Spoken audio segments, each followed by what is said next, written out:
Урилгыг маань хүлээж авч сэтгэл дэлгэсэнд маш их баярлалаа. За би ч бас их баяртай байна. Ийм бэлэгтэй сайхан өдөр. Тэгээд ч монголчууд эртнээс нааш зуны тэргуун сарын 15 буюу энэ улаан тэргэл өдрийг их чухалд үздэг байсан. Тийм одоо уламжилт буддын шишний утгаараа ч эртний бөөмөргөлийн утгаараа ч ер нь л одоо монголчууд өдөр чухал өдөр л дөө. Харин тэр нэг уул бохоо оройтой учрах охин ерөөлтэй гэж хоёулаа ярьж байгаад энэ өдөр болсон үнэхээр их таатай байна. Тэгээ туул ажилдээ тунмал гогдоод залсан монголчуудын хувьд цаанаасаа л нэг бэлэгдэлтэй гэж ярьдаг энэ сайхан ерөөл нь ингээ харахад болохгүй байгаа юм шиг мөртлөө алсуураа гүн утгаараа их сайхан ирүү явандаа гэж боддог. Тэгэхээр хоёулаа энэ сайхан монголчуудынхаа ерөөл сэтгэл оюунд нь одоо ингээд ажиглаад байхад жоохон бараанд зүйл их байгаад ах шиг байна. Тэр бараа манан дундаас хоёулаа их сайхан гэгээлэг зүйлсийг ярья гэж дүүн бодож байна. Тэгээд За тэгье.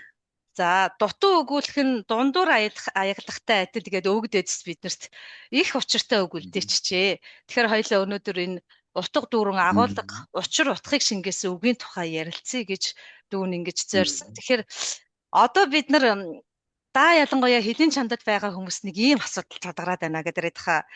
Монгол хүний, монголчуудын, монгол үндэсний үнэт зүйл юу юм бэ? За энэ хоёрын орхиод монгол хүний үнэт зүйл юу юм бэ? Энэ талаар та бидэнд хуваалцвал. Энэ яг зөвхөн гадаадд байгаа монголчууд ч биш. Ерөөсөө энд Монголдоо байгаа монголчуудын хувьд үнэхээр одоо оновчтой хариулт ирсэн асуулт яг наадах чинь болчиход байгаа юм аа. Тэгээд манад одоо яг энэ тодорхой хэмжээний эрдэмтэн судлаачд бол бас энэ үнэт зүйлийг тодорхойлох гэж оролдож байна. Өөрөөхөө бас тийм жагсаалтууд гаргаж байна, тийм ээ. Явж л байна. Ер нь сүүлийн нэг 20 жил чинь нэг тийм 30 жил чинь бол үндсэндээ Монголоо эрэлхийлсэн нэг тийм он жилүүд яваад байна шүү дээ. Тэгээд энэ бидний үнэт зүйл гэдэг нь нэрээ юу юм? Яг үнэхээр одоо эзгуураасаа уламжлаад ирсэн эрхэм чанар маань байна уу?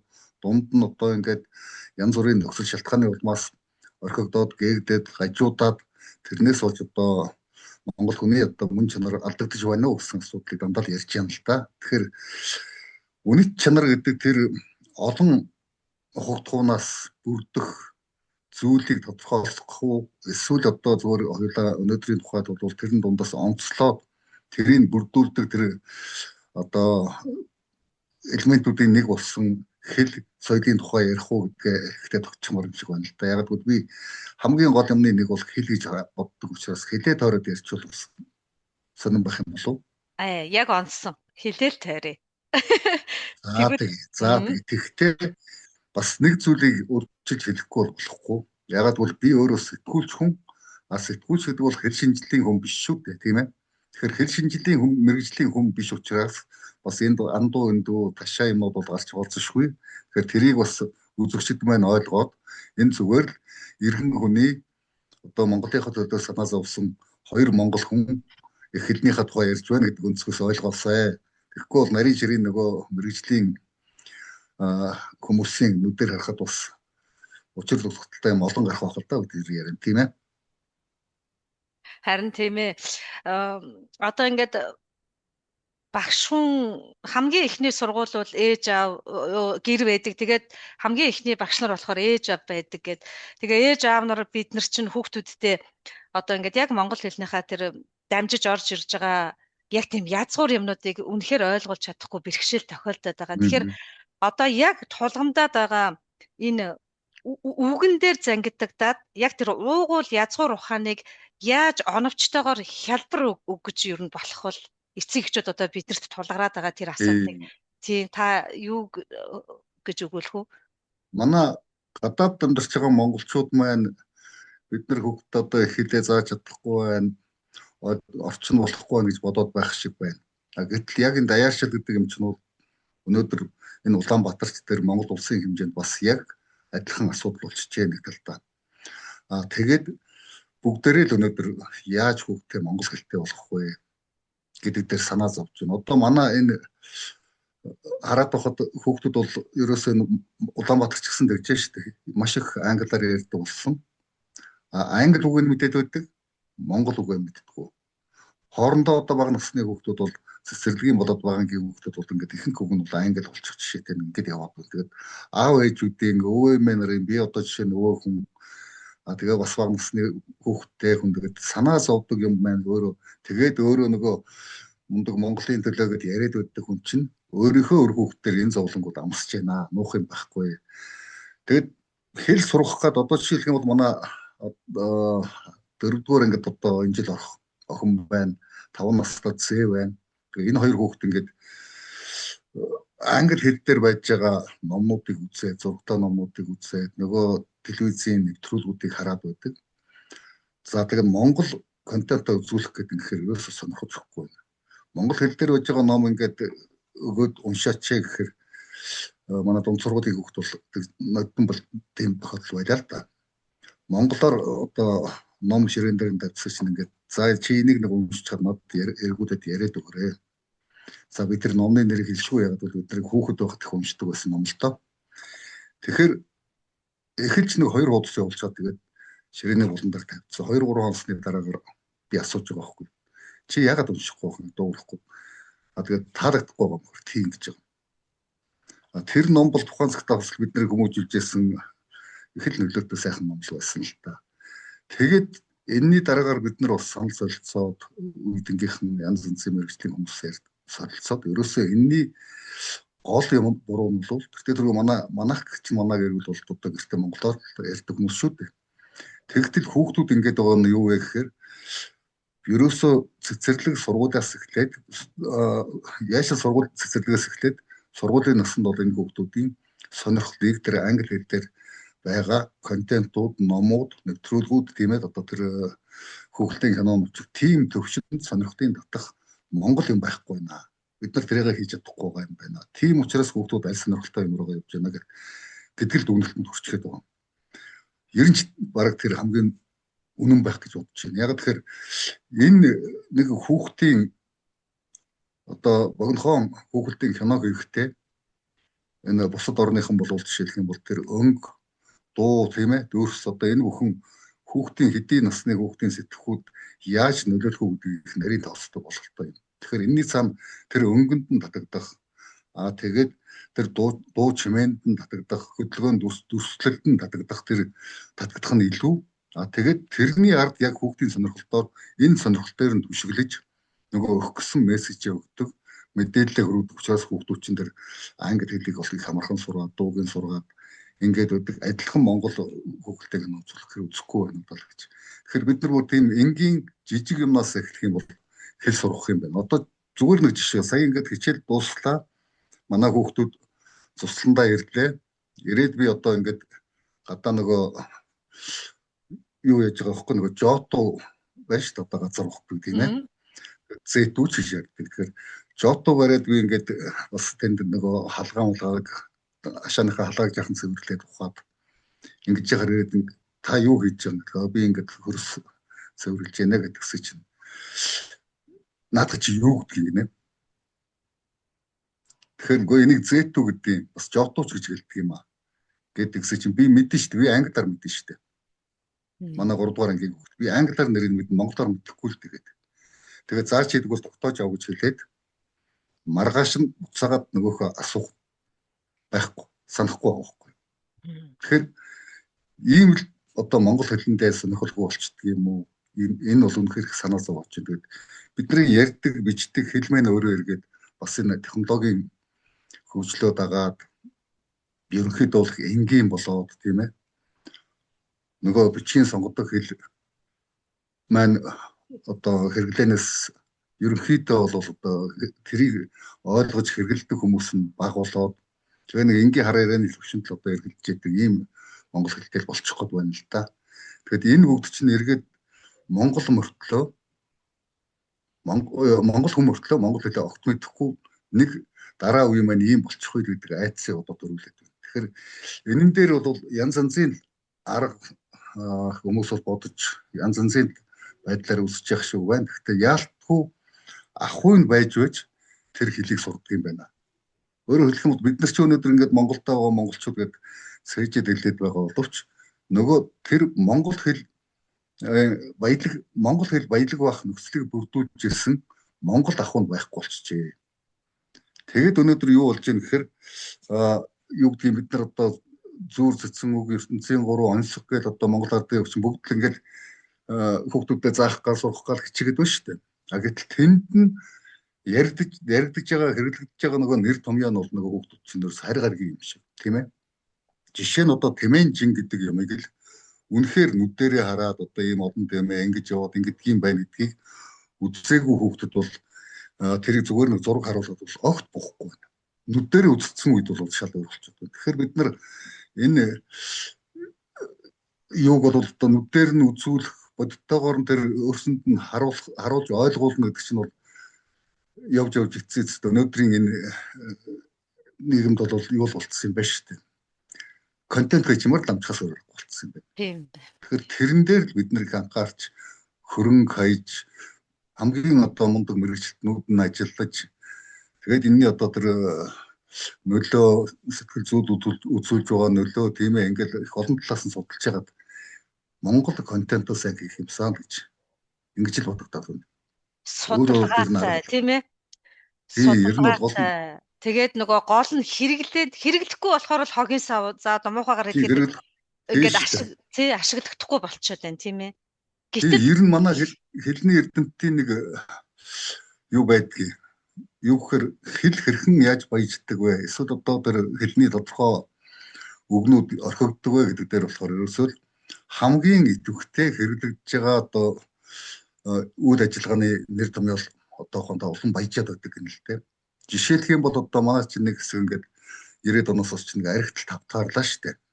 Яг тэр үед бол жишээлх юм бол энэ архи ухтай холбоотой нэр томьёод маш олон шинэ үгнүүд орж ирж байгаа байхгүй. Энд чинь одоо жишээлх юм бол нэг жижигхэн шилтэй цагаан архийг баг өндөд нэрлэлсэн тийм ээ. Эсвэл одоо 2-3 хүн нийлж ягаад нэг шил архи одоо дундаа мөнгө нийлүүлж ягаад худалдаж яваад хувааж явахыг бол одоо гуйлах одоо 2 хүн бол гуйлах гэдэг юм уу. Ийм үгнүүд ингээд өмнө байдгүй байсан үгнүүд нөгөө хийж байгаа үйл ажиллагаатай холбоотойгоор ингээд ороод ирдэг юм байна л да. Шин нэрнүүд. Тэгээд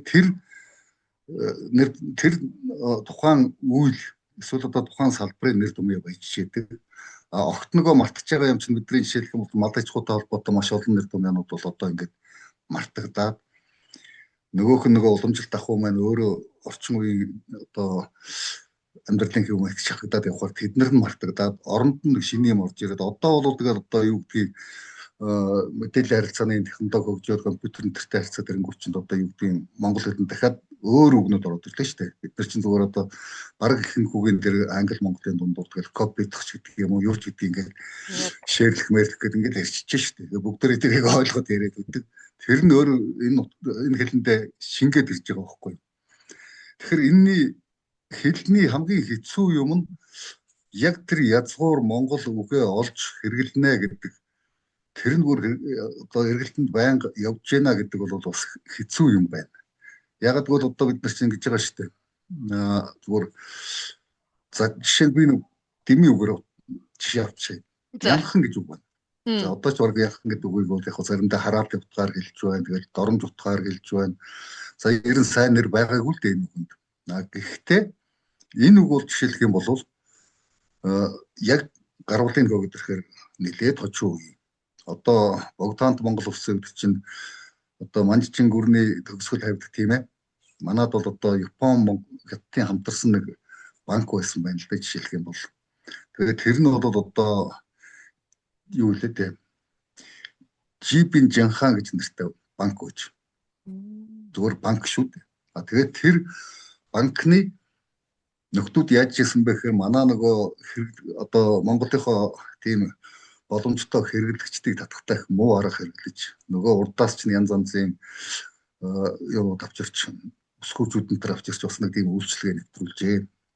Тэгэхээр нөгөө Жибэн Жанхан гэдэг банкны нэрнийх нь Жанхан явсаргууд Янхан болоод нэр өөрчлөсөн байх жишээ. Монголчууд бол өөрөө тэр үгийг тэгээд бас хэлэх дургүй яагаад бол тарах утгатай муу үгийг бол ер нь хэрэглэх дургүй гэдэг тийм уламжлалтай байсан болохоор тэрийг бол манайхан жишээ нь жаахан өөрчлөгддөг чи юу лээ дээ.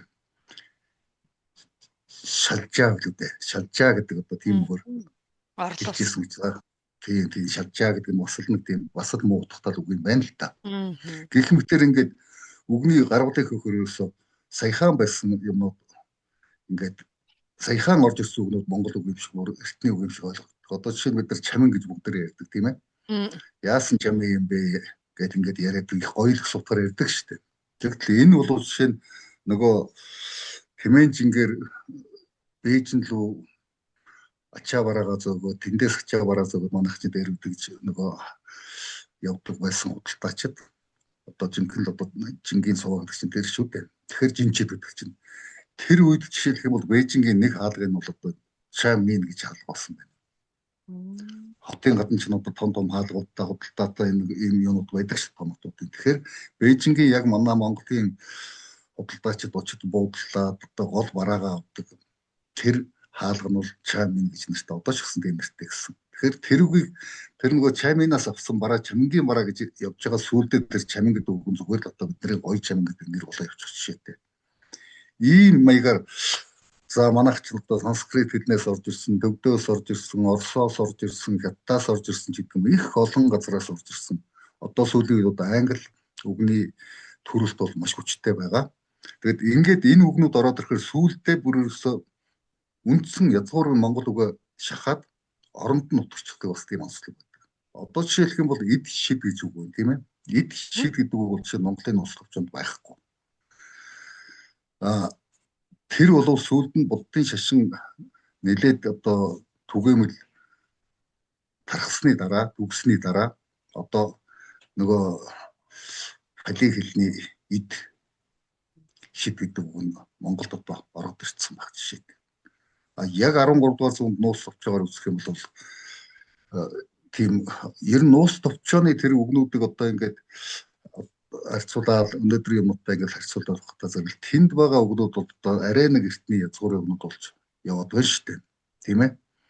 Тэгээд тэнд бол жишээлх юм бол ид шид гэдэг үг нь элбэс гэж үг болсон баг жишээ. Нууц товчоонд. Элбэсийн жалам гэж ярина. Одоо жишээлх юм бол залам гэдэг одоо манайхан мод чимгэлээд зан үйл хийдэг. Тэрийг бол одоо юундаар нууц товчондор байгаа шүү дээ. Одоо ерөөс яг заагаад өгчихсэн. За одоо ингээд юу яая нөгөө нэлхсэнгүм тулаан шархтаад тэгэнгүүт нь аав нь одоо монголчуудын араас явъя нэхэж хөөд сохыг хамт байсан хүмүүс нь за бид нар яг одоо морь малмуутай ятарсан биднийг үзэх хамрах эхний ээлжинд одоо хүүгэн одоо авряа одоо элбсийн одоо жалмаа яг өөр гэвэл домын үйл хийе тийм ээ тэгээд эдгэж авъя гэж ярьж байгаа нь ингээд байж жишээ. Тэгэхээр шид үйл гэж одоо эдгэж авъя гэсэн тийм санаа явж байна. Тэгэхээр тэр бол жишээ нь элбс гэдэг үг бол уг нь байж байгаа дараагаар нь эд шид гэдэг юм руу гэдэг үгээр солигдоод явчихсан тэр нь өнөөдөр бид нар яг Монгол үгээр боддог. Энэ шиг маш олон жишээ байна. Тэгэхээр энэ хэл гэдэг маань өөрөө ер нь тийм хөдөлгөөнтэй гадаад харилцаанаас хамаардаг тухайн үеийн одоо хөгжлийн онцлогоос хамаардаг юм байна л да. Одоо бол энэ англи үгний эсвэл одоо тэр социализм үеийн орос үгний төрөлт бол энийг л харуулж байгаа. Тэгээд манай ч нь бол одоо нацгадчин шүлэг биш үү нөгөө тийм ээ өсгөөс сурсан үндэсний хэл орхиж улшгүй соёл гэж тийм ээ. Эсвэл Ричмгаан одоо чихнүү чимэг болсон аюулгүй сайхан монгол хэл гэдэг ингээд монгол хэлний тухай маш олон сайхан шүлгүүд байна.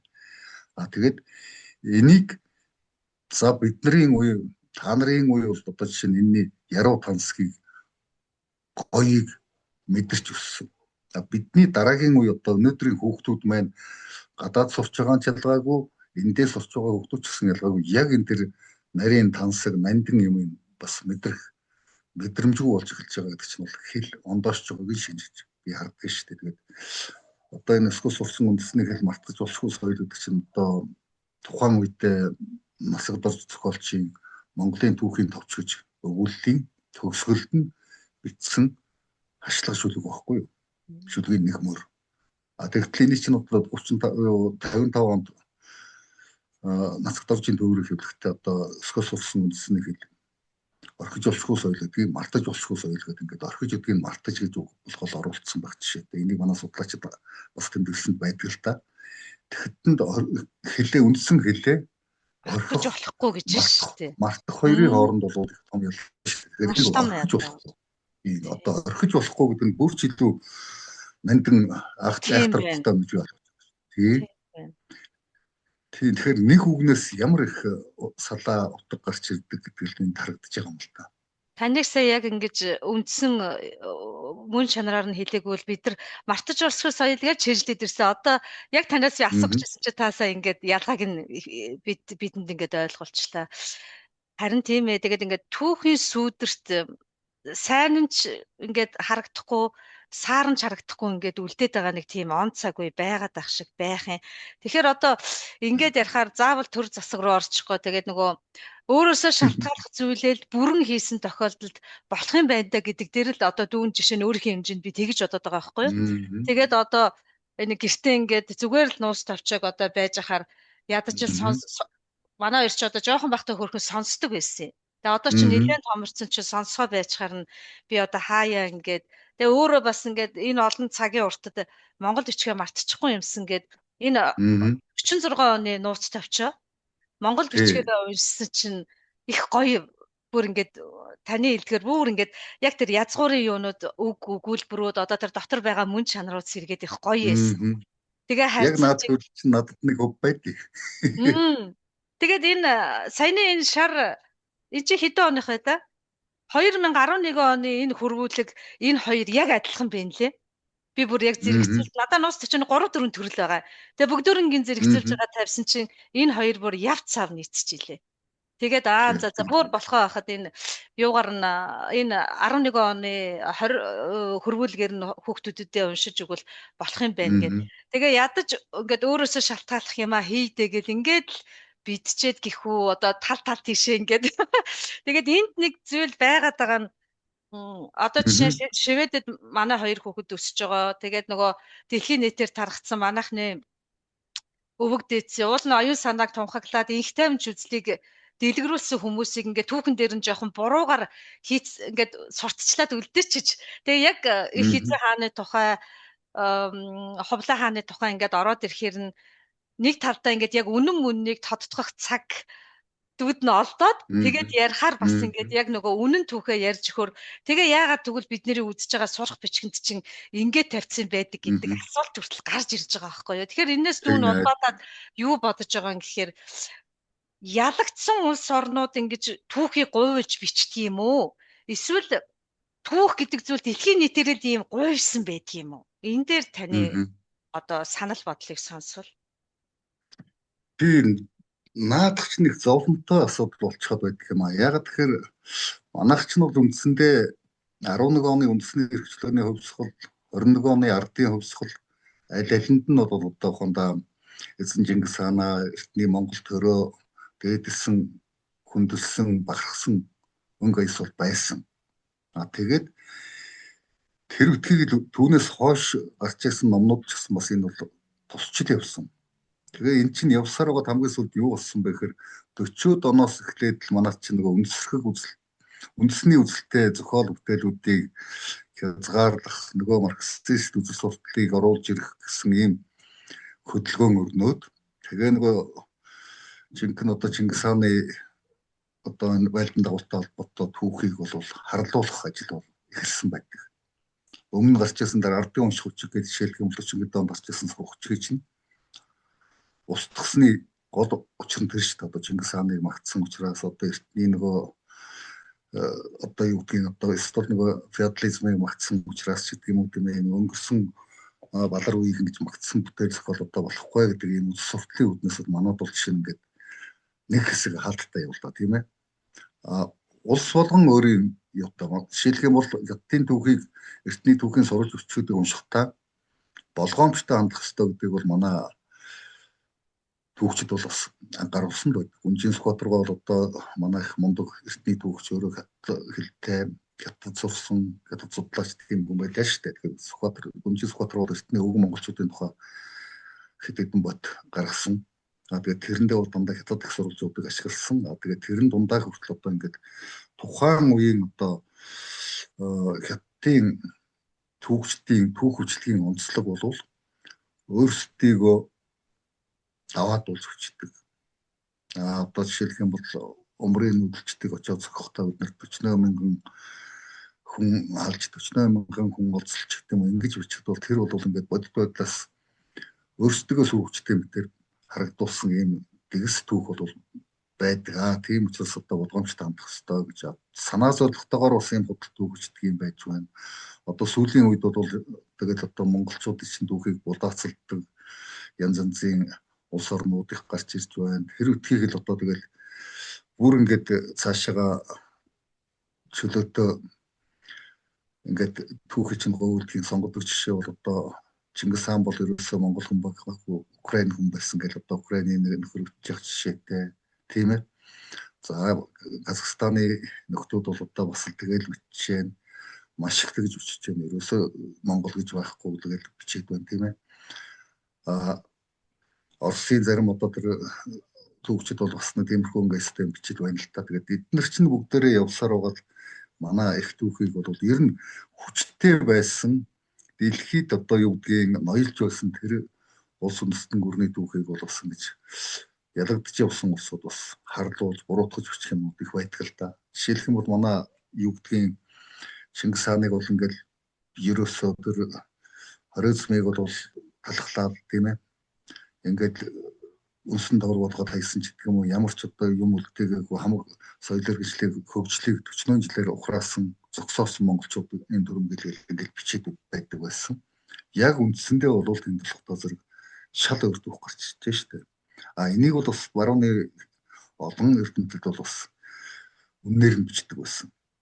Юу гэж бичиж нэхэр энэ Чингисийн байлдан дагуул гэдэг юм чинь бол өөрөө ерөөсөө өөрийн гадаад аюулгүй байдлыг хангахын тулд хийсэн аяндаа юм байна. Тэгвэл эдгээр бол ингээд дандаа устгаад сүнөгөөд байсан биш.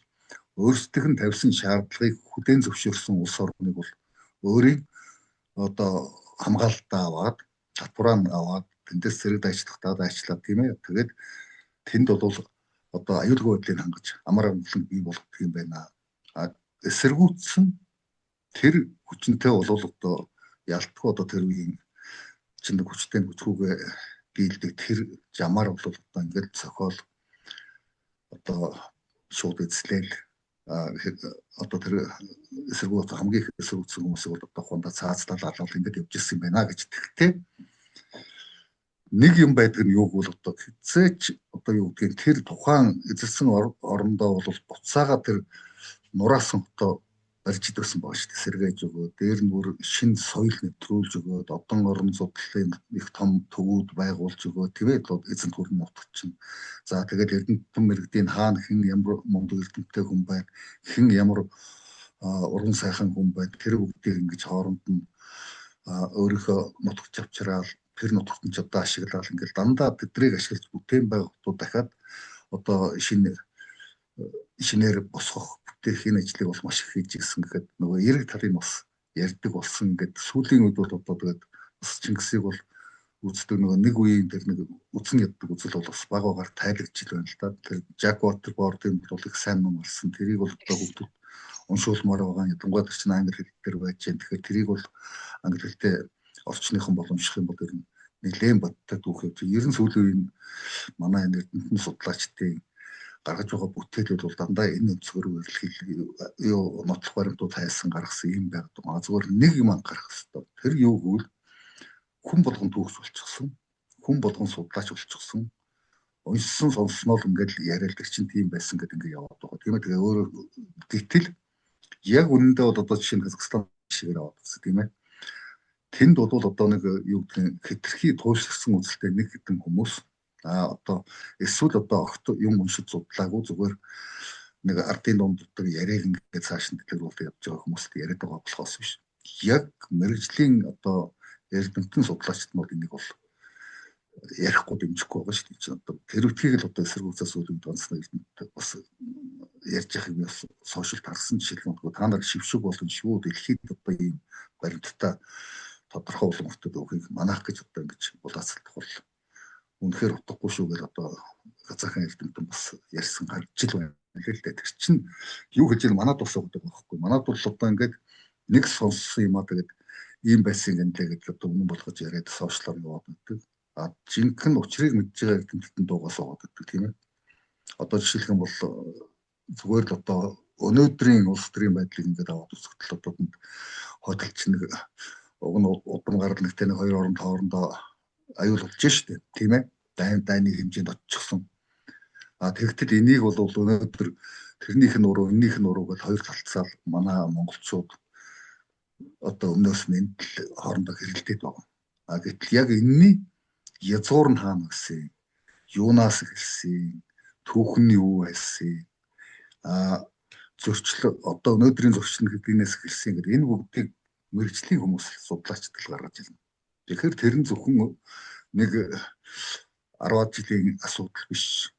Эсвэл нэг сүүлийн 30 жилийн асуудал биш. Өөр эртнээс одоо суурин давжчихсан асуудал байж болно. За яг олон улсын судлаач шинжээчд ингээд мэдээж одоо эрдэмтэд болон гэдэг дүгнэлтээ хийж байгаа. Тэгэхээр одоо өнөөдрийн байж байгаа дэлхийн ертөнцийн өнөөгийн яг өнөөдрийг жишээлх юм бол улс төрийн нөхцөл байдал, хүчний дахин хуваагдалт, хуваагдал энэ бүх юмыг олж жишээлх юм бол их усүрн хязээ тавигдсан гэдэг мэрэгжлийн хүн мэдж байгаа шүү дээ.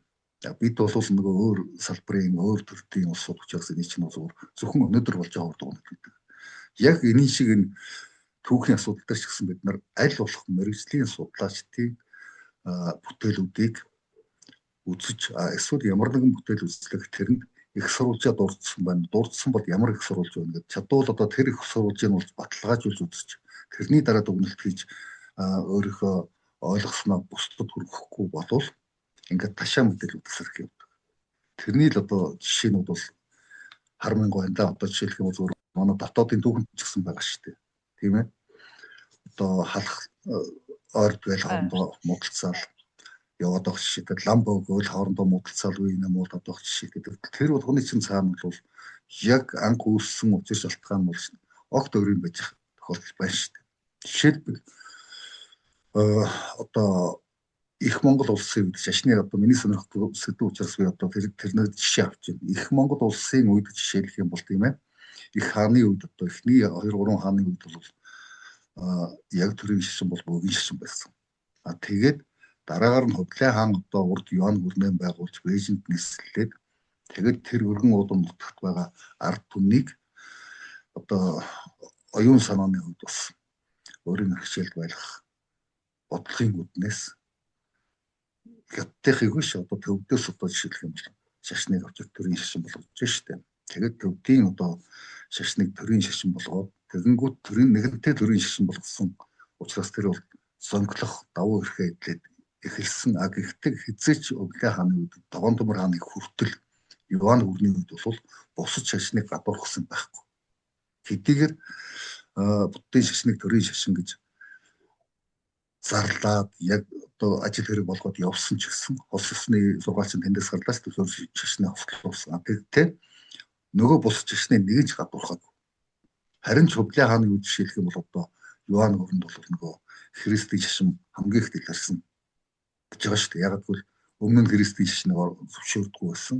Тэр үед бол бүх шашин одоо нөгөө адил тэнцвэр хандчихсан учраас энэ шашин дэлгэрэх нөхцөл бүрдэх жишээтэй. Тэгээд бүр хожуу нөгөө Алтан хааны үед 1670 хэдэн оноос эхлээд энэ Ар Монгол, Өвөр Монголын нутагт чинь буддын шашин дахин дэлгэрэх үед нөгөө хаадууд чинь тэр шашныг дэлгэрүүлэхийн тулд өөрсдөө зарлиг гаргаад бөөгийн одоо хууль гаргаж хориол тэр нь ч одоо янз бүрийн таргуул ногдуулаад ирэнгүүт чинь хоорондоо ямар ч асуудал байсан хоёр шашны төдөө сүлдээ бие нөөцөж чадхаа. Одоо тэр нь өнөөдөр 21-р зуунд өгслээ явж байгаа шүү дээ. Тэгвэл яг үүндээ тэр бол тухайн үеийн эрхшээсэн төр эзэн хааных нь өгсөн зарлагын дагуу тийм болсон болохоос биш. Аль нь ч одоо тэрийг хийчихсэн асуудал шүү. Тэгээд өөрсдийн хийгээгүй үүлийн төлөө өнөөдөр хоорондоо ингээд зайсан гэдэг бол их тэнэг асуудал. Би энийг одоо ер нь байнга л ярьдгийг яагаад гэвэл тийм энгийн ямиг дүүхнээс олж харж чадахгүй болдог хэцүү шүү дээ. Харин тий. Үр дагавар нэг хожуу болдог юм байна. Яг үнэ. Үр дагавар нэг хожуу. Одоо ингээд түүх гэж ярихаар өөрөө түүх чинь байгаль нийгэм аль талаасаа харж байгаагаасаа шалтгаалаад одоо тэр ойлгож байгаа өнгөнөөсөө шалтгаалаад хүмүүст бас их сонин өөр очиад байгаа ч байгаа. Тэгээ зүгээр ингээ харж байхтай нэг л зүйлийг л эндээс баталгаатай ойлгож ухаж одоо дүүгийн хэмжээнд ойлгосон. Монгол хүний мөн чанар гэж одоо хүн бүхэн яриад байгаа байхгүй юу. Гэтэл тэр нь альва зүйл хүнийг яг хүн чигээр нь харьцдаг байсан нь одоо одоогийнхоор бол нөгөө ялгуурдан гадуурхахгүй байх, расизм гэж яриад байгаа тэр юм чинь бидэрт бүр унган байсан зүйл юм байна гэдгийг түүхээсээ харчиж бүр хамгийн энгийн нь тэр юм байна да гэд. Ер нь бол ингээд манай энэ монголчуудын түүхий чинь монголчуудын энэ нүүдлийн соёл иргэншилд бол яг нэг евроцентрист үзлээр хандаж их тайлбарлаж ирсэн л та.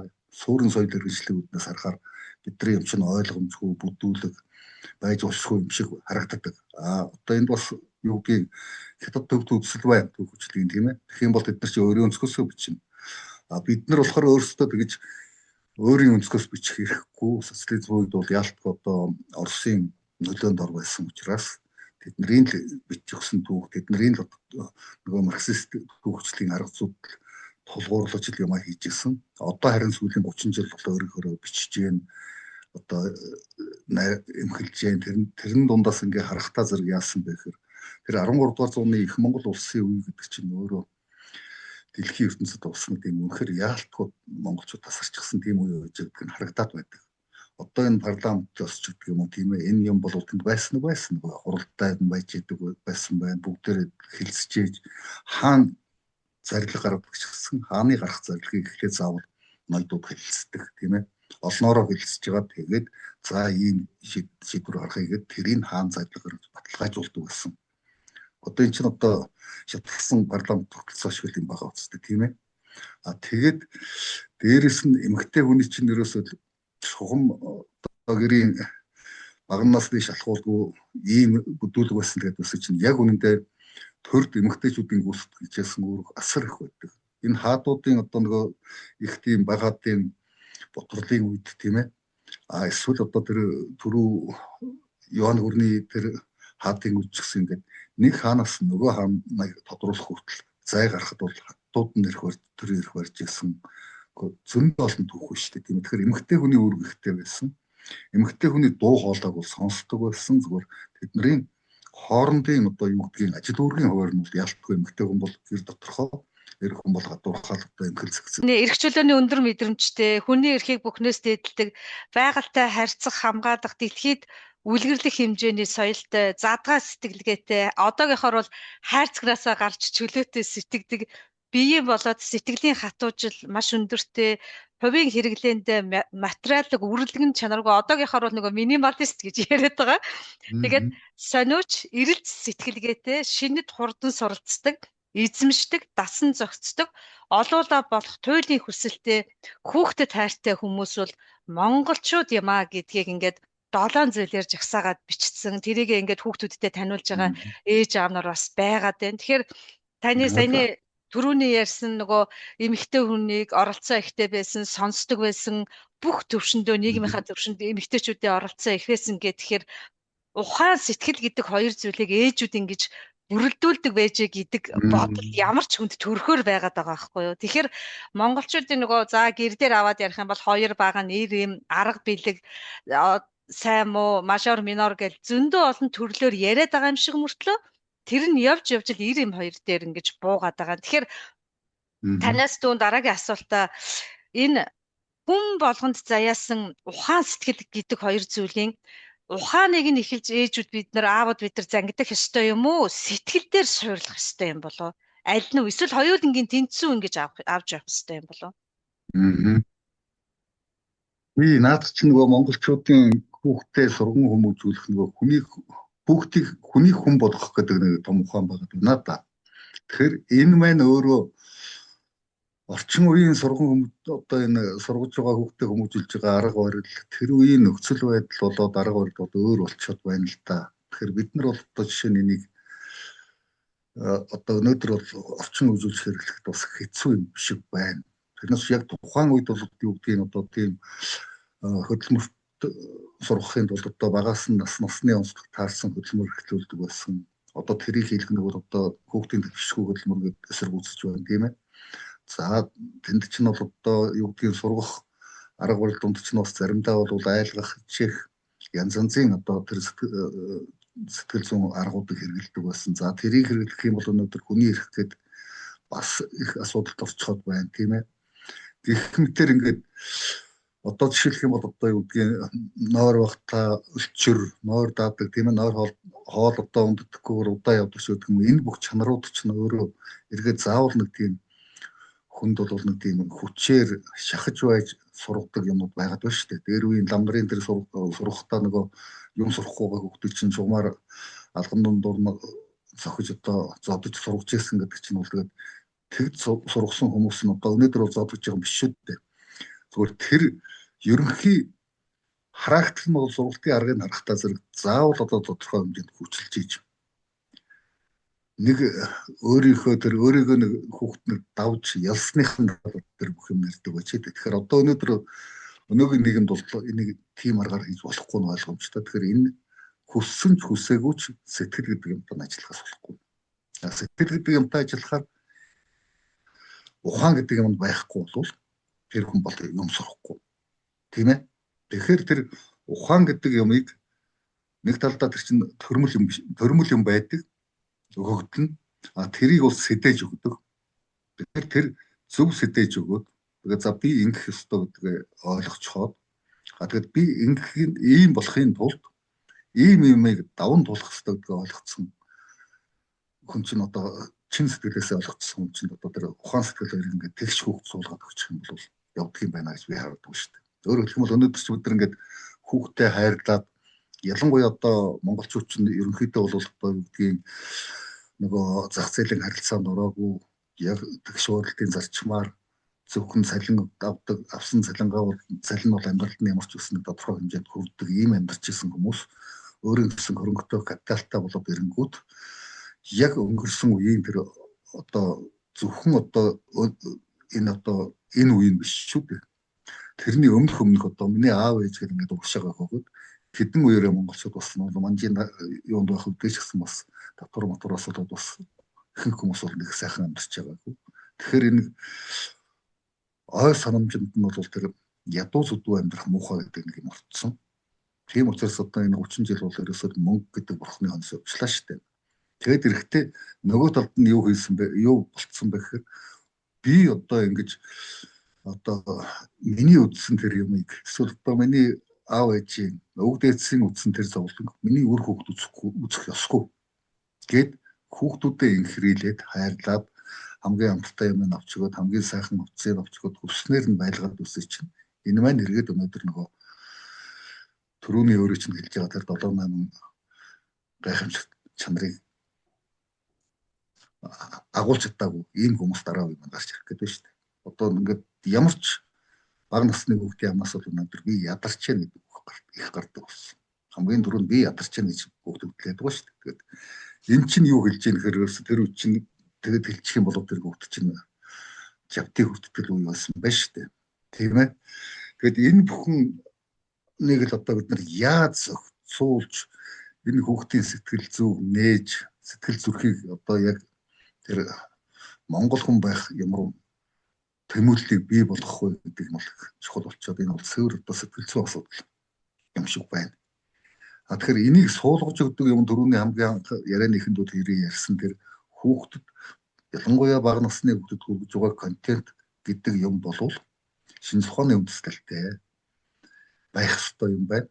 Зүгээр нэг одоо юу гэдэг за би хүүхдийн зохиолч юм чинь ингээд нэг 4 мөршөд өгчээр хүүхд хөөрхөн уншчихна да. Хүүхд би хөгжмийн зохиолч нь хүүхд чиг аялгау хийгээд өгчүүл ингэчихэн да гэж бодох биш. Яг үнэндээ бол энэ хуучин бол тэгж болж байгаа ч тийм ээ. Гоё үгтэй гоё итаа дуу бол хүүхд дуулаад хөгжөөд ингээд гоё байдаг болсон бол одоо бол тэр дуу хөгжмийг хар мянган хөгжим дуунууд байна шүү дээ. Гадаадын дотоодын энэ өрсөлдөөн дунд яаж тэр хүүхдэд яг үнэхээр суулгаж өгөх хүүхдэд зэрэг яалтгүй над нөгөө технологи ашиглах шаардлага гарч байна. Яалтгүй одоо тэр нарийн одоо шинж ухааны үндэслэлтэй олон салбар ухааны уулзвар дээр шийдэл гаргах хэрэгтэй болчихдог байхгүй. Одоо чинь өнгө гэдэг юмыг одоо юу гэдэг нь 5 насны хүүхдэд яаж нөлөөлдөг юм? Сэтгэл зүйд нь 15 настай хүүхдэд яаж нөлөөлөх юм? Өнгө тийм ээ. Гэхдээ өнгө дотор гिचнэ янз бүр. Эсвэл дуу хаваа. Энэ аялгау дуу хаваа гэдэг юм нь ямар давтамжтай дуу хүний сэтгэлд одоо оюун санаанд яаж нөлөөлдөг гэдгийг одоо бүр мэдчихэж бид нар юм аахгүй болохгүй болчиход шүү дээ. Ингэж бүх юм холж ээж за тэгээд одоо жишээлх юм бол хурц тод ингээд жишээл энэ лухуучин бас байдаг л байсан юм л та ярина. Манайх л одоо ингэж дурандаа юм хийгээд болохоос шүү дээ. Одоо жишээл бол ямар өнгийн хурц өнгийг хэдэн секунд үзүүлэх үү?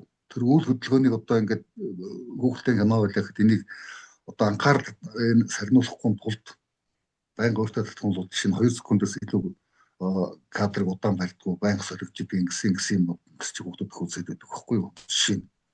Гэтэл энэний чинь цаана ийм одоо ритмиктэй юм чинь цаана нөгөө хүүхд сэтгэл зүйн хувьд бол докторгүй хөдөлгөөнтөө анхаарал төвлөрөх одоо талдаа бол учир дутагдaltaй ийм болцдог бас онцлогуд байдаг. За тэгэл хар өнг олдоо ингээд өгöd байх юм бол хар өнг бол хүний сэтгэлд бас тийм хүнд тусдаг.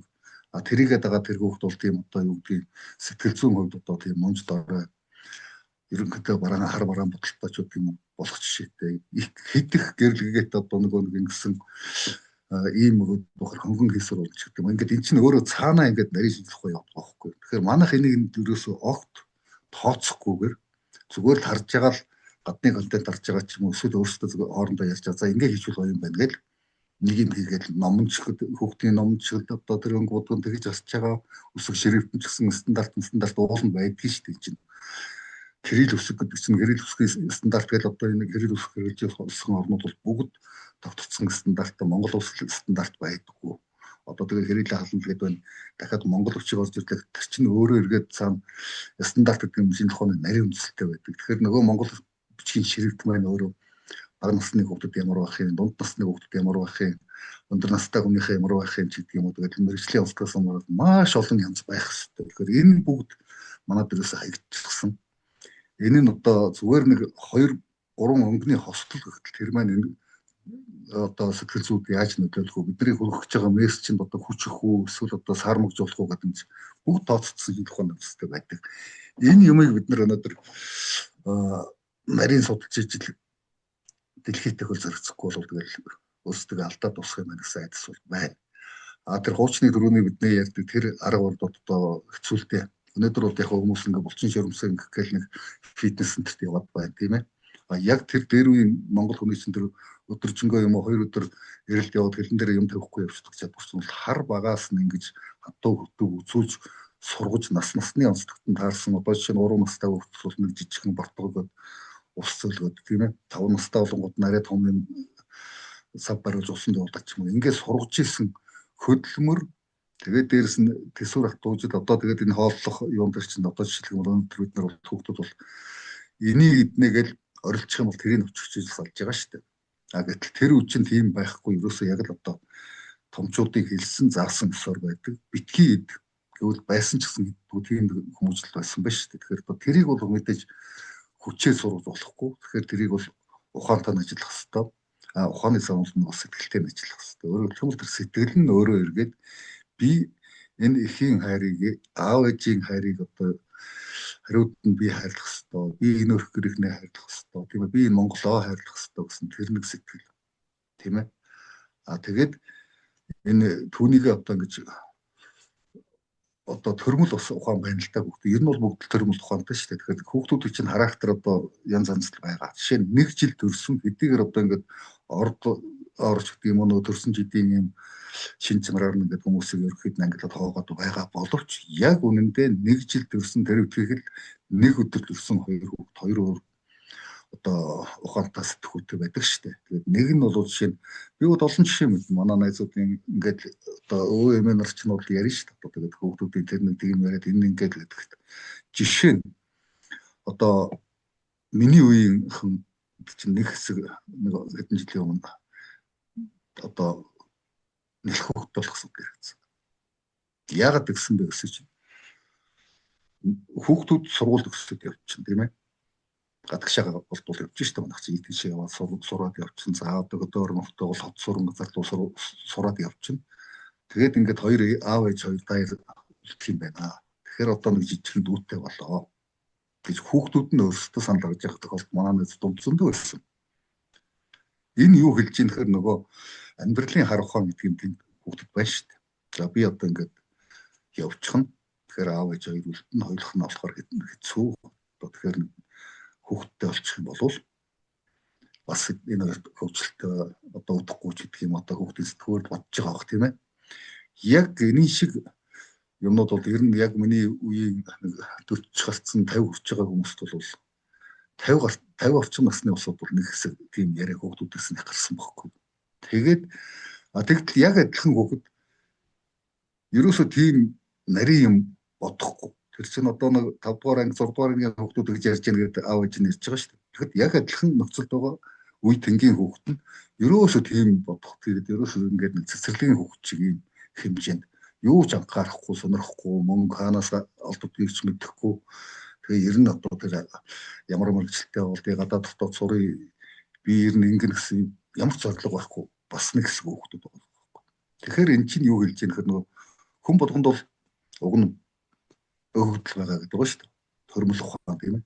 Тэгэхээр тэрэн дээр нь нэмээд одоо ухааны нь бол хөндлөнгөөс бид нэр аав ээжүүд нь нэмчих хэрэгтэй юм байна. Одоо сургалтын байгууллагт бол найдаад ярихгүй шүү дээ. Тэр олон хүүхдүүд чинь багш хүрэлцэхгүй байна. Тэр болгонд амьдралын ухаан заахгүй. Тэгэхээр амьдралын ухааны хуучин бол манай ах сэгсээс айдаг юм гэдэг багт бол ахмад настай хүмүүс өө эмээнэр бол хамгийн түрүүнд одоо ялангуяа өө эмээнэр бол хүүхдүүдэд өсгдөг. Тэгэхээр одоо их бүх юм хэлж өгöd ингээд сайхан өсгөждөг байсан.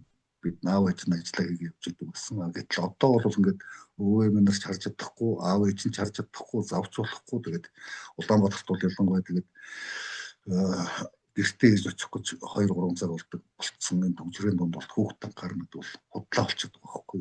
Тэгэхээр энэн дээр бол тэр амьдралын ухааныг яалтгүй одоо гэр бүлийн хүрээнд ахмад одоо ой дотны хүмүүс нь хүүхдэд суулгаж өгөх болохгүй л дээ. Тэгж л санагддаг. Харин тийм ээ. Энд ч юм уу ялгаа байхгүй. Ажил гээд 10 хэдэн цагаар ажиллаад адаг болчдөг. Яг хөө сайхан зүтгэж ажилдаг ээж аав нар бол за яг үнэн бодит байдлууд их цөөхөн. Тэгэл 10 хэдэн цаг ажиллаад. Тэгэхээр эндээс нэг хэлийн чанддч байгаа нь адилхан Монголда байгаа ч адилхан нэг зүйл нь харагдаад байхаар ингээд нөгөө та бидний хүсэж байгаа Монгол язгуурын мөн чанартай, хүн чанартай альваад нэг сагсалзаад байдгүй ир хүмүүс нь нэг сайхан нуруутай байдаг нэг тим үе ингээд бүхэл бүтэн нэг үе алдагдах гад байна уу да гэж ингээд одоо санаа зовсон ээжийн үүднээс харахаар тэгж харагдаад. Тэгээ одоо нэг үе тэгж тасраад дараагийнхаа үедээ энэ сайхан зүйлүүдийг уламжлуулна гэдэг нь юу болох юм болоо гэдэг ингээд томоос том асуултын тэмдэг. Одоо хүн болгонд л тулдаг байх л гэж дүнд бодоод байгаа юм. Тийм зүгээр яг социализмыг янз янзаар муулдаг бол социализм үе чинь бол нөгөө хүн хүмүүжүүлэх талдаа бол бас их олон давуу талтай, сайн талтай юм байсан. Ахмадууд одоо хүний хөвгдөгч хүний хөвгдөхгүйгээр бас одоо тэг ингэж хэлдэг, зөв бурууг нь хэлдэг тийм ээ. Ийм байлаа. Тэгэхдээ энэ 30 жил одоо 90-ад оноос хойш 30 жил бол бид нар чинь бүх юмдаа төвөртэй аргаа олохгүй хаана одоо төр засгийн чухраа олохгүй түмэн олон ч одоо хөлөө олохгүй ингэж 30 жил явсаар 30 жил болоход 30 жил гэдэг чинь хүний амьдралын нэг үе өнгөрч чинь. Ерөнхийдөө бол монголчин тэр үе гэдгийг чинь бол нэг 25 насаар дундчиж явдаг. За 25 наснд бол одоо хондоо нэг эхнэр хүүхэд аваад хүн бол нэг дараагийн үр хүүхдэн төрөөд дараагийн үеийн төрж идэг гэж үзээд дундчлаа нэг 100 жил бол хүний нэг 4 үе 4-5 үе явж гин гэж үздэг байхгүй юу. Тэгэхээр бид нар бол яалтгүй бүхэл бүтэн нэг үеэ бол ингээд алдчихсан. Тэгэхээр урдлын уламжлал нь байхгүй тодорхой хэмжээнд алдагдчихсан. Шинээр орж ирсэн төрөлт шин соёл нь болохоос зэрэг барууны соёл орж ирсэн сайн тал олонтой ч бас саар талтай соёл тийм манай үндэсний онцлог тохирохгүй юмуд их байсан. Бид бэлэн бус байсан. Тэгээд энэ хоёрын нийлбэрээс бол бид нар бол яг өнөөдөр бол өөрийгөө алдчихсан ард юм болчиход байна тийм ээ. Тэгэхээр буцааж олж авч болно. Энэ аимшигтай биш. Яг бол одоо жишээ нь тэр битгийг л одоо юуг аваад үзье л дээ. Еврей нарыг аваад үзье тийм ээ. Газар нутагч үгүй тийм үү. Ингээд Израиль гэдэг улс чинь сүүлд нь 2 дугаар дайны дараа л нэг тийм газар нутаг бол одоо зааж өгчөөж хүчээр тэнд улс байгуулж өглөөш. Тэрнээс бид нар чинь ингээд газар нутагчгүй ингээд нэг ард юм ингээд амьдраад болсон. Бичиг аймартчихсан тийм ээ. Тэгэхэд улсаа байгуулад хуучны судраасаа бич үсгээ сэргээгээд хилээ сэргээгээд ингээд буцаад тэр улс бий болчихж шүү дээ. Энэ шиг бид нар өнөөдөр Монголоо одоо алдаад байна гэж байгаа боловч биднэрт нэг нутаг байна тийм ээ. Үндсэн суурь соёл маань байна уу? Байна. Тэр огт оргуугаас биш ерөөсөө ингээд энэ тэндээс ухаад тэрэн дотроос янз бүрийн тэр илүү дотор юм зөвлөдөд язгуур юм таньж чадах юм бол тэр язгуур юмуд нь түүх сурвалж бүх юм байж байна.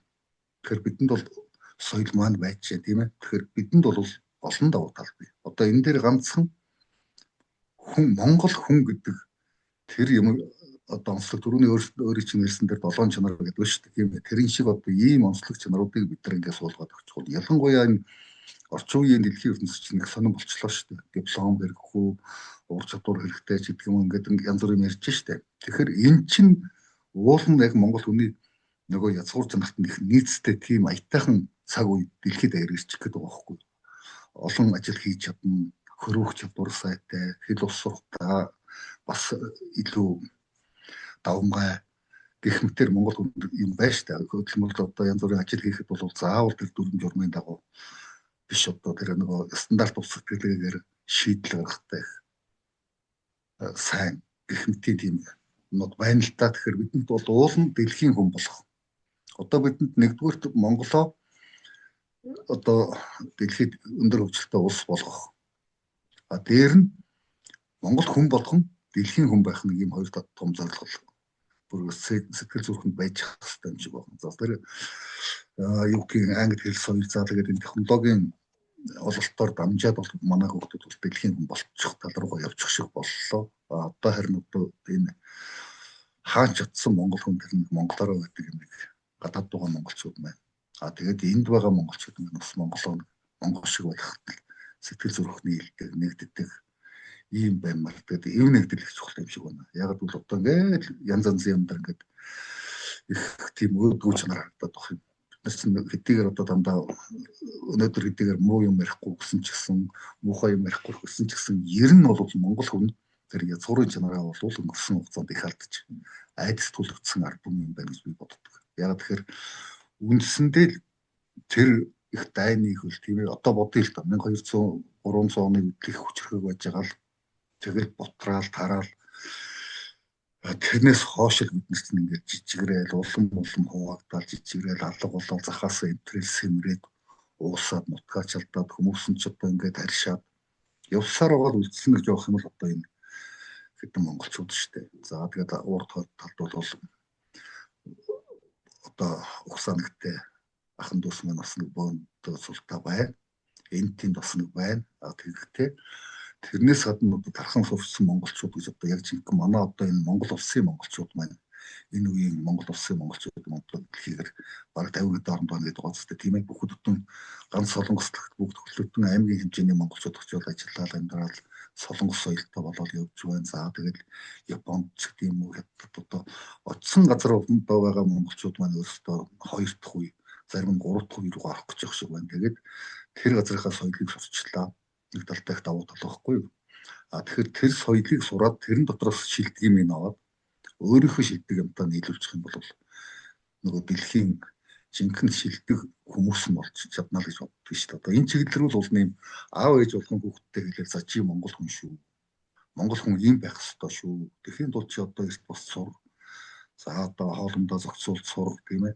Ингээд энгийн юм л ярих хэрэгтэй. Бид нар нэг агаарын юм ярьж баахан яваад их олон жил боллоо тийм ээ. Ухаантай юм ярьж зүгээр энгийн юм ярьж хамгийн энгийнээс сургамаар одоо жишээлх юм бол юу гэдэг гүтэн сэрүүн газар одоо чигдэг газар амьдарч байгаа монгол хүн чинь одоо тэр зүгээр л энгийн юм одоо юу гэдэг хууч монголчуудын тэр яагаад хөлөө дулаалдаг байсан нуруу бөрөө яагаад дулаалдаг байсан гэдэг юм очинд эрүүлэх үндс нь очиж шиг тийм ээ. За хоолндоо яагаад ингэж зохицуулаад эн чинь бол одоо урт наслахын чинь үндэс болно тийм ээ. Нөгөө ухаан санаас ирэх соргог бахын чинь үндэс болно ч гэх юм уу. Тэгээд хамгийн гол нь юу юм шиг байна. Бид нар бол зөвхөн монгол хүний нэг тийм сэтгэлгээний нэг онцлог байна. Стандарт усдаг. Энийг одоо сүүлийн 20-30 жилийн юун дараа алдаа юу болж юм гэхээр хүүхдүүд бол одоо яг нэг хайрцгаар сэтгэдэг тэрлүүгээ залуу юм явчлаа. Ингэж болохгүй, тэгэж болно, ингэж болохгүй гэдэг юм. Гэтэл ингэж болохгүй хүрээндээ ингэж болохыгоо өөрөөр хийж болно гэдэг бид нар хүүхд тусуулмаар. Тийм ээ. Чи бол энэ хязгаарыг зөрчиж болохгүй. Ягаад гэвэл энэ нийтлэг хүн төрөлхтний одоо ёс зүйн хэмжээ. Энэ хэмжээнд дотор ийм юмыг заавал одоо бусдын адил биш өөрөөр хийж болно үрдэн нэг бах юм бол ийм юмыг сургаад өгчих юм бол манайхан чинь бол ажлыг бол нөгөө хөнгөвчлөх тийм ээ энэ талтаа болгох мундаг овсготоо сэхэлэг үс шүү дээ. Тэгэхээр тэр чадварыг уул нь хаюулмаргүй. Одоо тэр хаягдчих гад яг тэр эн чинь ингээд хүүхэд монголчууд яг ийм байсан гэхээр ерөнхийдөө одоо ингээд харахаар нөгөө хөдөө мал дээр байсан хөдөөний ахуйд байсан тэр хүүхдүүд чинь хар багасаа ингээд дөнгөж нэг явдаг болоод 4-5 нас хөрөнгөд нург ишгэнд явуулаад дараа нь хонд явуулаад жаахан томрongууд нь адуу малд явуулаад ингээд бүр хол явуулаад ингэж яхад алхам тутамдаа шийдлээ өөрөө гэрээс гарсанд бол эргэж ирэх хүртэл бүх шийдвэрийг өөрөө гаргадаг байсан. 15 настай хүүхдийг өнөөдөр морь унуулад алдсан адуу олоод иргээд явах тэр хүүхд 24 цаг явна уу 32 цаг яваад хайгаад яваад ирэхдээ бүх шийдвэрийг өөрөө гаргадаг. Тийм ээ өөний уулын энүүгээр нь явна. Тэр голыг ингэж гатлна. Энэ морио өмж явна. Очицоход одоо эсвэл адууга морио юулээд салаад ийм өмч гэх юм уу. Эсвэл тэр хүнээс асуугаад зурлаад явна гэдэг. Энэ бүх юмыг өөрөө шийдээд явчихдаг байсан чинь. Одоогийн амьдралын хэв бол ерөөсөө чи ногоон гэрлээр гарах хэвээр улаан гэрлээ зогсох хэвээр гэдэг энэ зарчим руу явцсан учраас тэр өөрөө чөлөөтэй сэтгэх юм бас энэ суурин соёлын эрхэмжлийн нэг зовлон болно. Яалтгүй дүрм журманд захирагдаж амьдрах ёстой. Тэр живэж энэ олон хүмүүс чинь нөгөө зөрчилгүй амьдрах, зөрчил багтаа амьдрах шаардлагын үүднээс ингээд бүгдийн журамдаад өгчөж байгаа тийм ээ. Гэхдээ тэр ягшмалд баригдах биш. Журамлсан тэр журмных нь хүрээг хязгаарыг зөрчилгүйгээр тэр дотор нь чөлөөлөх сэтгэх тийм юм Монгол хөлт бол хамгийн сайн чадна гэж би боддог шүү дээ. Та өстө бүр хамгийн чухал наадах чинь бол да ялангуяа энэ яг энэ суурин иргэншилтэй Европын оронд бол одоо энэ ногоон конофиг давгал тэрийгээ дарна. Улааныг нь дараад нэг хүн чинь сонирхож болно то. Тийм юм байхгүй. Наадах чинь бол өстө яг тэгээ ингээд ингэж болно шүү дээ. Миний нөхөө арай өөр татаас нь юм чи олон таттай байж болдог. Тэгэхээр үгүй болохгүй. Наадах чинь бүр яагаад ч болохгүй. Наадах чинь бол яг тийм. Энийг харин туулах хэрэгтэй. Яг аав ээжинд хүүхдүүдтэй ойлгуулжсэн шүү дээ. Тэгэхээр та түрүүний одоо биднэрт ингээд дэлхийн ертөнцийн буюу одоогийн шинэ 900-д тоглоомынхын дүрмийн дагуу буюу монголчуудын эзлэх өөрсдийнхөө орон зайтай байна гэж та маш чухал зүйлийг хэллээ. Тэгэхээр байгаль хүн амьтан оршихуйг хайрлаад ойлгоод хамгаалж чаддаг үндэстэн энэ олон одоо 193 орноос буюу 5/5-ийн хүмүүсээс монголчууд л тэгж байгалыг бүр нэвчвт ойлгоод тэрийгэ гэрээрээ бий болгоод амьдрал ахуйтай буулгачихсан нь зөвхөн монголчууд юм аа гэдэг яг энэ орон зайгаараа бид нар тоглож чадах юм бол бусад үндэстнүүд таниагүй маш том орон зай байгаа гэдгийг та сая ярианда дурдлаа. Энэ үл нэрээ үнэхээр чухал. Тэгэхээр бидэрт ямар том орон зай байна вэ те? Одооний шинэ юм гарч ирж болох. Тэгээ яг энэ 21-р зууны нэг онцлог бол ерөөсөө хил хязгаар гэдэг юм дээр чинь их тийм ойлгомжтой болчихлоо шүү дээ. Өөрөөр хэлэх юм бол өнөөдрийн улсын тогтоосон хил хязгаар дотор амьдрах дэлхийн хэмжээнд хил хязгааргүй амьдрах гэсэн хоёр юм байгаа надад. Тэгэхээр Монгол хүнийг бол ерөөсөө нэгдүгээр яг одоо өөрийнхөө улс дотор одоо Монгол улсын иргэнийхээ хувьд бол улсаар сайхан болгох, бүгдээрээ сайхан амьдрахын төлөө явдаг тэр сэтгэлтэй, ирмэлцэлтэй. Тэрнээс гадна дэлхийд бол хаач утсан одоо мандаалагч явах хэмжээний тийм боловсрол чадвартай болгож гаргах юм бол бид нар хамгийн гол зорилго энэ л байх хэрэгтэй юм шиг байна. Энийг л одоо бүгд нь суулгаж өгч. Тэхийн тулд яах вэ гэдэг зэрэг одоо энэ сүүлийн үеийн манай монголчууд их төвчээр муутай болчихлоо тийм нөгөө уучуу хүлээцтэй саруул ухаантай ч гэдэг юм уу төсвөр төвчээртэй гэдэг юм байхгүй болгоод байна. Тэгэхээр энийг хүүхдүүдэд суулгаж өгмөр байна. Манай өвгдийн ер нь бол энэ чинь дандаа хардынхаа сургаал өгнө бүгдийн шингээгээд өгсөн байдаг шүү дээ. Тэгэхээр тэрийг л сургаал үгийн агуулгыг л айлуулах хүүхдүүд ингэж тайлбарлаж эн чинь бол яг үнэндээ бол юу гэдгийг барууныхны чинь бүхэл бүтэн ном болгоцсон зузаан ном болгоод байгаа тэр номлолоо чинь энэ зүгээр нэг хоёр мөр сургаал үгэнд л хураангуйцсан юмуд маш их биш тийм. Тэгэхээр тэрийг л айлуулах нь гэж хүүхдүүдэд толгойд нь суулгах хэрэгтэй юм шиг зүгээр орчин үеийн ойлголттой ойртуулж тайлбарлаж өгөхгүй бол бас хэцүү л дээ. Одоо чинь нөгөө хэлн өөрөө хэрэглэнээс ингээд бас гараад чих. Би одоо жишээ нэг энд нэг юу гаргахаас сууж байна.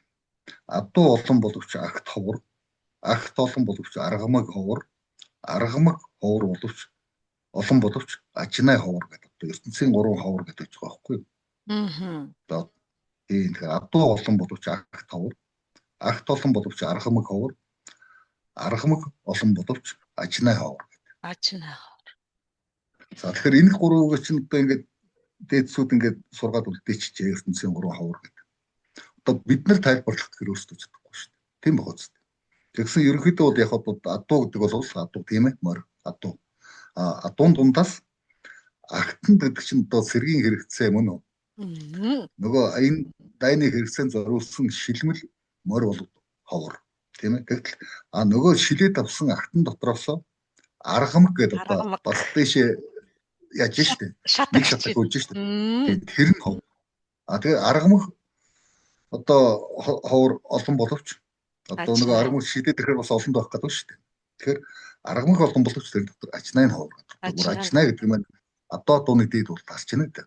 Ийм ялгаа гэж одоо жишээ нь бид нар бие биендээ ингэж тайлбарлаад ойлгож байгаа юм чинь хүүхдүүд энийг эндээ хийж явна бол хэцүү шүү дээ. Тийм ээ. Тэгэхээр энийг өөр юмар зөөрлүүлэх үү, энэ үгээ бол тогтоолгочхоо дараагаар нь агуулгын тайлбарлаад гэдгээд толгойд нь хийж өгөх үү гэдэг ингээд бодох юмуд их болчиход байгаа байхгүй. Морины зурчин дээр очиод тайлбарлаж өгөх үү, бодтоор нь 5 метрхүүд нь өгмөр байна уу? Одоо нэг тийм хооронд нь холбох тийм арга хэрэгслүүдэл бүгдөө байгаа газраа л бодох ёстой юм шиг байгаа.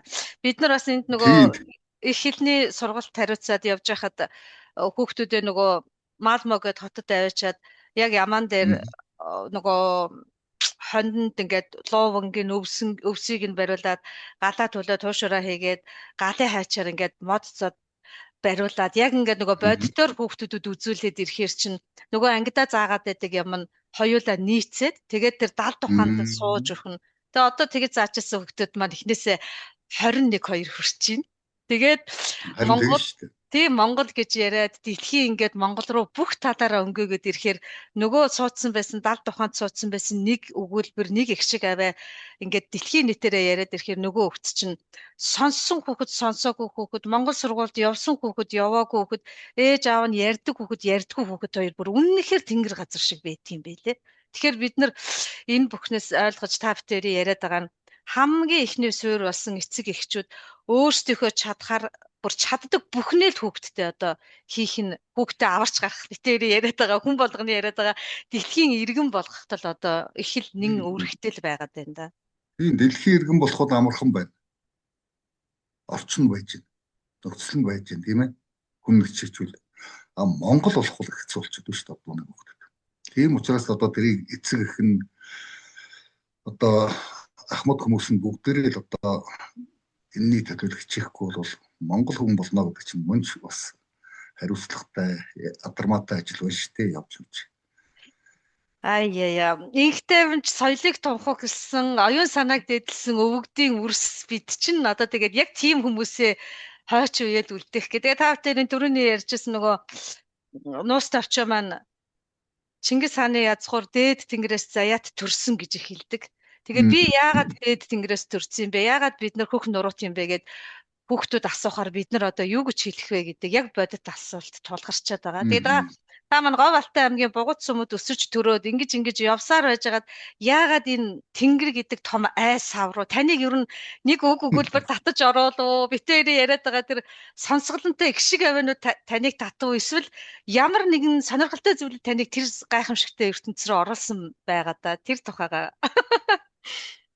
Гэхдээ одоо тэгээд сониуч зам гэх юм уу цаанаасаа тэр заяа төргөн гэх юм уу тэгэл одоо би ерөнхийдөө нөгөө юу гэх сонирхдаг алт ертөнцтэй холбоотой мэдээллүүдийг сонирхдаг уншдаг байж байгаа л сүүлдээ ганц нэг бас сонин хөвдөлд орчуулж тавьдаг болоод тэгж явж байгаа л нөгөө энэ сонирхсан сэдв маань гүнзгийрсээр байгаа л өнөөдөр тэгс одоо энэ тэнгэр шүтлэг гэдэг юм мөнх тэнгэртэй холбоотой юм руу орчлоо шүү дээ. Тэгээд хамгийн гол нь мөнх тэнгэр гэдэг энэ ойлголт үг өөрөө яг хөө дээд тэнгэрээс заяат гэдгээс сэдвүүтэйгээр мөнх тэнгэр гэж хүн дээр монголчууд усаг тогтож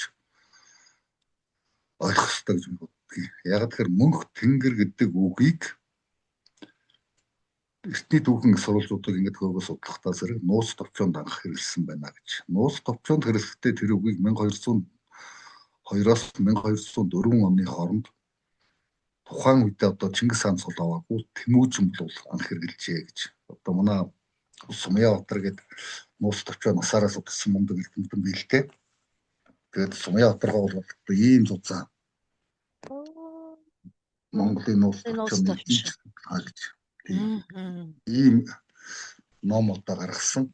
Тэгээд энэ номон дээр бол ер нь нууц товчоод холбоотой маш гүнзгий судалгаа хийсэн. Тэгээд тэндээ Сумьяотар бол 1204-өөс 1202-оос 4 оны хооронд мөнх тэнгэрийг Чингис хаан хэрэглэсэн байна. Хааныг амьдлахуд бол ерөөсөө өөр хүн бол мөнх тэнгэрийг хэлдэггүй байсан байна. Одоо энэ нууц товчооны сурвалж шүү дээ. Нэг удаа бол одоо төв тэнгэр бол юу яасан хөгжүү зарим бол хэлсэн байна. Тэгээд тэрний шийтгэл бол одоо тэгээд өөрт нь очим ирсэн байна гэсэн. Тэгээд тэрийг одоо манай Брагуан судалгаа бол цаашаа яаж үнэлдэг байх гэдэг зэрэг энэ ер нь бол мөнх тэнгэр гэдэг чинь монголчуудын дээр харагддаг тэнгэрээ бид нар чинь хөх тэнгэр гэдэг тийм ээ. Хөх тэнгэр гэдэг хохторгуу гэдэг агаар мандлаа.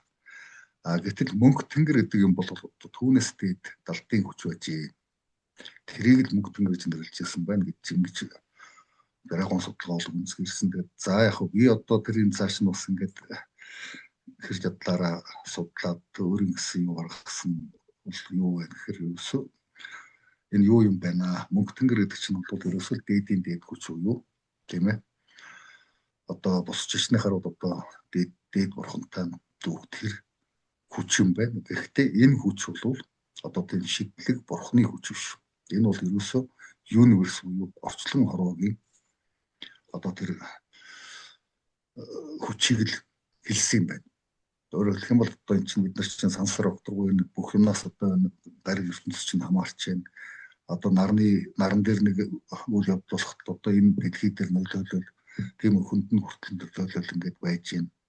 Тэр чинь бүх одоо галактикууд нийлсэн аврагтан юниверс гэдэг энэ орон зай маань мэдээж өөрөө тэр агуу юмны хүчүүд чинь бол энд хураад ирэхээр гайхамшигтай буудах юм байна. Тэгэхээр тэр хүчийг хурааж чаддаг, тэр хүчтэй харьцаж чаддаг байсан учраас тэр хүчийг ашиглах одоо юу гэдгийг эзэмдэх эрх авсан учраас мөнх тэнгэрийн хэрхийг тэнгэр мэднэ гэж монголчууд ярьдаг байсан байна.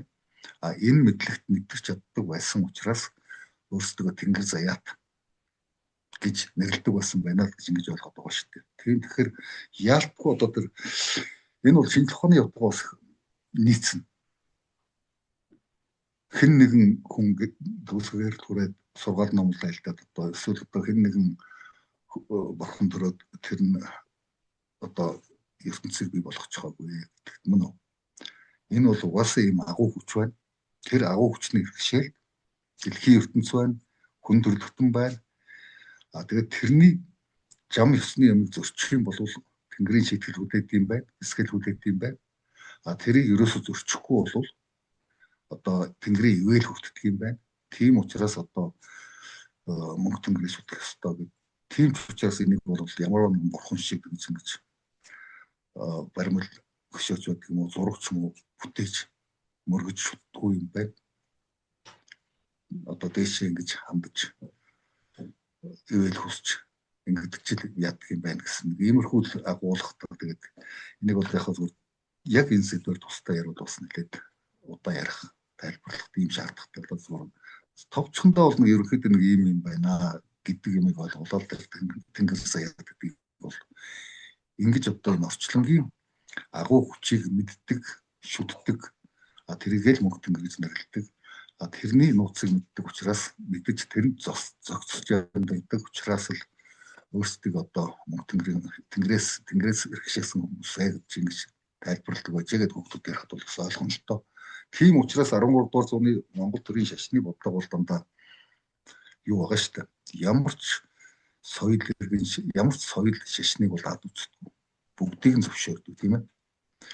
Өөрийн тэр уламжил заншлаараа бай, өөрийнхөө тэр шашнаа шүд агацгүй мөнх тэнгэрийн одоо энэ жам ёсыг үзүрч хуулийн дор амьдраад гэдэг тийм юмыг 13 дугаар зуунд санд болгоод одоо хууль журам тогтоолоо иргэшсэн нутагта зөрчил шийдэгдэг, зөрчихгүй бол тэгээд аюулгүй сайхан байдаг учраас Чингис хааны чинь байгуулсан тэр эзэн төрний нутаг дээр чинь нөгөө нэлээд хугацаанд тэр факс монголик гэж их амар амгалан тогтоод худалдаа харилцаа чөлөөтэй болоод маашаа цаашаа нөгөө өөрсдийн мэдлэгээ бол харилцсан түгээлцээд ингээд дэлхий чинь бол тэр жигээрээ бас нэг хэсэг одоо энэ хураа газар ихтэй бол нэлээд тийм өөрчлөлтүүд явагдсан.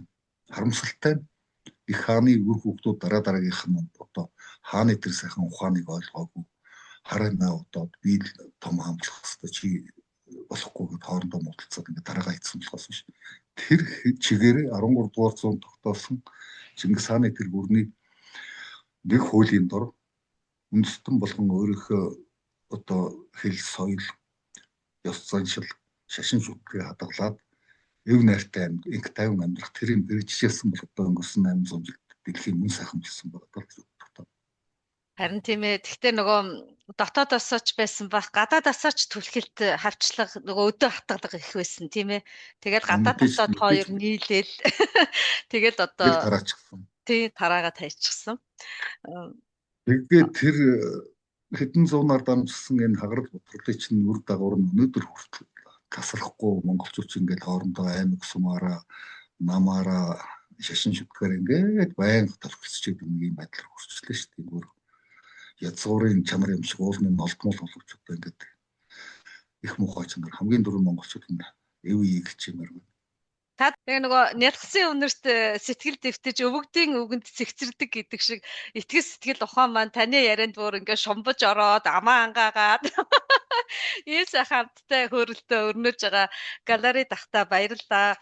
Тэгээд Говь Алтай аймгийн Бугуц сүмэнд төрөөд би таны нэрийг л асуух гэдэг л да. Аав нар ингээд бүгдээ шивэндэг штэ тийм ээ. Тэгээд яагаад ийм сайхан өвөрмөц нэрийг танд заяасан бол энэ нэрнийхээ учир явдлыг ээж аав нь өвөө эмээ танд тайлбарлаж өгч байсан уу? Тийм тэр үед чинь тэгээд хүүхэд төрөхөөр заавал нэг ламаас нэр залдаг. Хэдий одоо нөгөө шашингүй юу байсан ч гэсэн нэг бас нэг нутагч нэг номын захтай хүмүүс байлаа шүү дээ. Тэр журмын дагуу манайхан одоо бас нэг нутгийн номтой гэсэн хүнээс очиж асууж нэр одоо гүйсэн билээ л дээ. Тэгээд галариди гэдэг нэр өгөөд тэгээд тэр нь бол санскрит хэлний одоо монгол хэлэнд орчуулах юм бол цогт баясгалант гэж орчуулдаг үг юм байна лээ. Сүүлд нөгөө хэлний Сүхбаатар доктор над тайлбарлаж хэлж өгсөн. Зүгээр хатуу зөөлөн хоёр утгатай гэдгийг зүгээр хатуу утгандаа бол наадах чинь бас их сонин үхлийг номхотгоч гэдэг. Бас тийм утгатай агуулгатай үг явдаг гэж. Тэгэхээр их лутан нэр өгсөн билээ гэдэг. Бас ховор нэр бол биш. Манай Монголд бас ийм нэртэй хүмүүс нэлээд би дээр үед гандан бол галаар идгээд лам байсан юм байна лээ. Би бас нэг уншижсэн чинь за тэгэл манай нутагт гэтэл одоо галарид хоёр ах жишээтэй. Тэр энэ бас ховор нэр биш гэхдээ тийм элбэг нэр биш. Ийм л учиртай юм. Тийм байна. Цогт баясгалант ч одоо эрдэм ном өөртөө байгаа эрдэм дээрээ мэдлэгээ хураагаад түүнийг олон түмэндээ цацрааж байгаа чинь цогт баясгалант тэгээ гал бадарна гэдэг ингээд холбоод нөгөө үгээс үг хайгаад утгаас утга хайгаад явах юм бол ингээд нэрэл сайхан юм да гэж бодогдохоор тэгээ таамаа сэтгүүлч байж байгаад ингээд дамжаад одоо бидний хүн бүхэн гаргаад яриад байдгүй ч гэсэн зүрх сэтгэлд маань гүн суучихсан мөнх тэнгэрээс заяатай яагаад бид нар хөх нуруутай юм бод яагаад энэ 8 тэрбум хүнийг зөвхөн монголчууд ингээд оюун санаагаараа тэргүүлээд явах ёстой юм бол гих мэтчлэн олон дотроо нууцлагдмал байж идэг тэдгээр зүйлсийг алтан гац болж жолоод сулбар болж ингээд дандаа мэдлэгт эрдэм дэм болж явдагт олон монголчуудынхаа өмнөөс таньда талархаж гялааж байгаагаа мөн илэрхийлье. За их баярлалаа. Тэгээд өөрт чинь бас амжилт хүсье. Ингээд Монголоо ирсэн монголчууд маань хаасаагүй байгаа нь үнэхээр сайхан байна. Тэгээд үнэхээр бид одоо ирэхгүй бол ерөөсөө болохгүй. Ирэхгүй зүгээр суух ирэхгүй хүмүүс тийм ээ.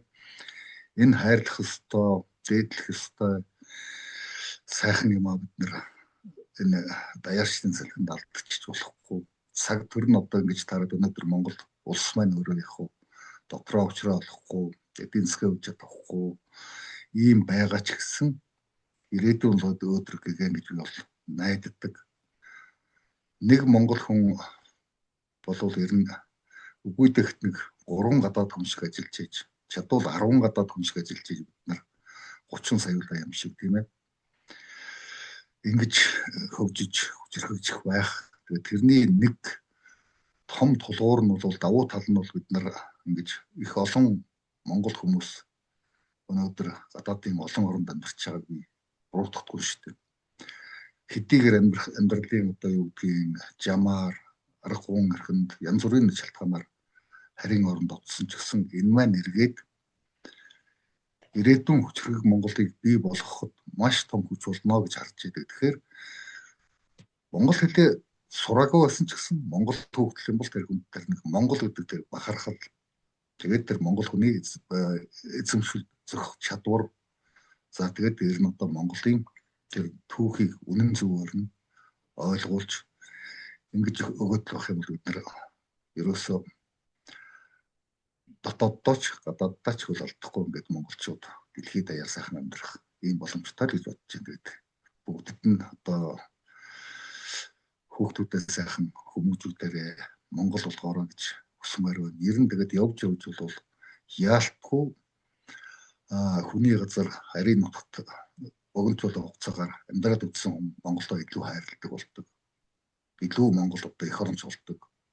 Тэр бол одоо бүр юу гэж хэлмээр батлагдсан үнэн гэж хэлмээр тийм зүйлтэй. Тэгэхээр та нар бол одоо магадгүй надаас илүү биднээс ч илүү тийм Монголоо гэсэн сэтгэл зүрхтэй ийм хүмүүс одоо хэдэн мянга байгаа мэдэхгүй хэдэн зуун мянга байгаа гэж яриад байгаа. Одоо ямар ч үсэн дэлхийн ертөнцөөс одоо тэр хамаг нарийн нандин бүхнийг нь түүж цуглуулж ирэхээр одоо амьдралын аянд морцсон хүмүүсээ л гэж харж байгаа. Тэгээд ганцхан дүрэн эрцгээгээрэй гэж ерөөдөө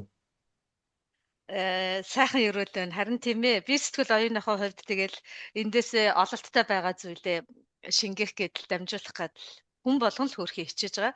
Тэгээ та маань бол маш сайн судлаач, нийгмийнхаа бүх давхургуудад ингээл бүх зүйлийг олон талаас нь хараад хоёлаа өнөөдөр хэл буюу хүүхэд гэдэг ирээдүй хойч үе дээрээ тулгуурлаж жижигхэн хэсгийг нь ч гэсэн хоёлаа хөндөх гэж хичээлээ. Тэгэхээр одоо олон түмэндээ олон асуудал байгаа боловч эрхий дараад энэ бүр монголчууд бидний хувьд нийт даяараа тулгамжтай байгаа зүйл юм шиг байгаа юм. Үүнийг анхаараасаа гэж та судлаач хүний үднээс, эрдэмтэн хүний үднээс, доктор хүний үднээс хэлээч гэвэл та юг хэлж захиж үлдээх вэ? Одоо монгол хүнийг монгол байлгасан тэр монгол гэдэг утга агуулга мөн чанарыг илэрхийлжсэн тэр чанаруудад айлуулах хаана байгаа гасууд хамаарад ямар соёлын нөлөөнд илүү байгаа гасууд хамаарад бид нар одоо хүүхдүүдтэй өөр хожтой суулгаж өгөх хэрэгтэй. Энэ л чухал гэж бодож байна. Тийм байна тий. За тэгээд таныхаа хэлсэн энэ сайхан үг сургаалыг олон хүмүүс сонсоод тэгээд бодоод эргэцүүлээд нэг шийдвэр гаргах гэд хүнээс чи үйлдэл гарна шүү дээ тийм ээ. Тэгээд хүн бүхнээс тий үйлдэл гарах байхаа гэж бодож байна. Тэгээд та бүхэн тэнгэрээс газар хүртэл газраас тэнгэр хүртэл өөрсдөө тий том их л өргөн удам орон зайд ярилцлаа. Тийм тэгээд хамгийн үнэтэй цагаас ач зээнэртээ гэр бүлдээ зарцуулах цагаас тэгээ өнөөдөр чинь монголчуудын үед бүгдөө амарч байгаа ийм сайхан цаг хугацаанаас бидэрт зориулсанд маш их баярлалаа. Тэгээ таныхаа хийж санаж зорж бүтээж яваа бүтээлүүдэд нь өндрөөс өндөр амжилтыг хүсье ерөө. Тэгээ хамгийн чухал юм эрүүл мэнд байгаа. Урт удаан наслаж бидэндээ бүтээл төрөвлөөд ахийг үлдээгээрэй гэж хүсэж байна. За баярлалаа. Их баярлалаа. За сайхан амраарай та. За баяр та. За шүү дээ.